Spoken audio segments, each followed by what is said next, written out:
يعني انتوا بسؤالكم اللي طرحتوه حطيتوا ايدي على بداية الكلام اللي انا هقوله، يعني لان اللي لفت نظري في العمل رغم انك بتقول ان الممثلين مش محترفين، ان مستوى الممثلين جيد جدا. عجبني اختيار الشخصيات وما حسيتش بغربة، رغم ان الاستاذ كمال انا ما حاسس بغربة، لكن انا ما حسيتش بغربة من ناحية الشخصيات دي. هم فعلا هم شكلهم شوية بحر متوسط، يديني الاحساس انهم من اليونان، من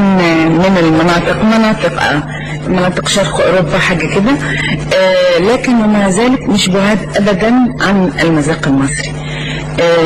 جيدين في اختيارهم، حتى الممثلين طول عليهم مش محترفين بيأدوا جيد جدا. الاتموسفير العام من ناحيه الديكور، المفردات الموجودة في الديكور حسيتني برضو بالريف المصري، أو بيت في الريف المصري، أو بيت في الأحياء الشعبية المصرية يعني الفقيرة.